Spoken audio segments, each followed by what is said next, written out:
Welcome back to Beyond, the channel where we take your imagination way beyond time, history, and everything in between. Today, we're traveling far back to 7 million years ago, a time when the word human didn't exist, smartphones definitely didn't exist, and honestly, even the idea of standing up straight was brand new. This is the dawn of human evolution, the moment our story truly begins. 7 million years ago, deep in Central Africa, what is today the country of Chad? The earth was a wild mix of dense forests, muddy wetlands, lakes shimmering under the sun, and open grasslands stretching into the distance. And somewhere in this chaotic world lived a small, mysterious creature called Sahelanthropus cadensis, also lovingly nicknamed Tumai. Now, before you imagine a caveman, calm down. This little ancestor was only about 3 to 4 feet tall. Think of something between a chimp and a toddler who skipped leg day. But Tumai carried one secret that changed the future of life on Earth: the ability to stand more upright than any ape before him. According to scientists, the position of the foramen magnum, the hole connecting the skull to the spine, suggests he could walk on 2 legs. Not perfectly, not elegantly, but hey, it was a start. The Africa of that era shaped everything. Volcanic ridges, unpredictable climates, flooding lakes, shifting forests. Nature was basically running on random mode. This forced early hominins to innovate not with tools but with behavior. They moved in small family groups of around 5 to 10 individuals, wandering every day in search of fruits, nuts, roots, leaves, insects, and basically anything that didn't try to bite them back.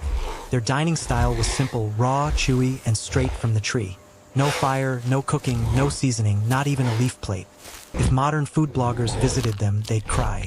Their survival depended heavily on climbing. Since they had no houses, no clothes, and absolutely no interest in paying rent, their bedroom was usually a tree branch. Sleeping at ground level was an open invitation for ancient hyenas, saber-toothed cats, and crocodiles the size of cars.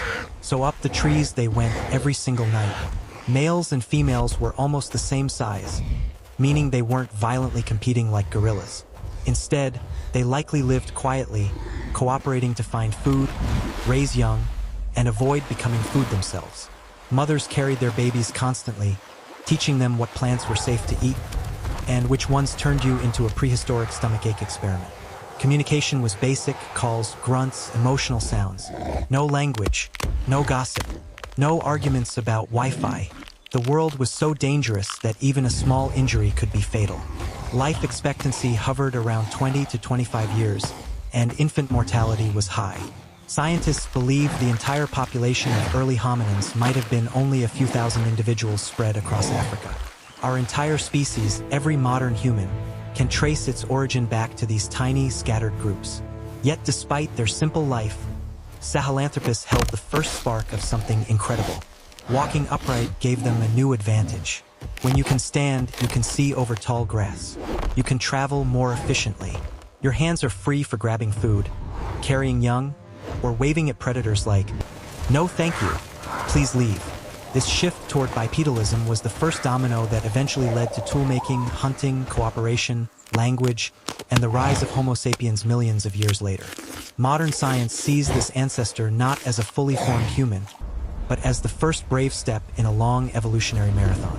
So imagine it, the very beginning of us, starting with a small creature walking awkwardly through ancient Africa, dodging predators, eating raw roots, and trying desperately to survive long enough to pass on its genes. No fire, no homes, no agriculture, just instinct, adaptation, and the slow, steady push of evolution. This is where humanity started, on shaky legs, in a dangerous world, with no plan other than try not to die today. And millions of years later, here we are, talking, thinking, building cities, watching YouTube videos, and traveling far beyond anything those early ancestors could have imagined. And that's exactly why we call this channel Beyond.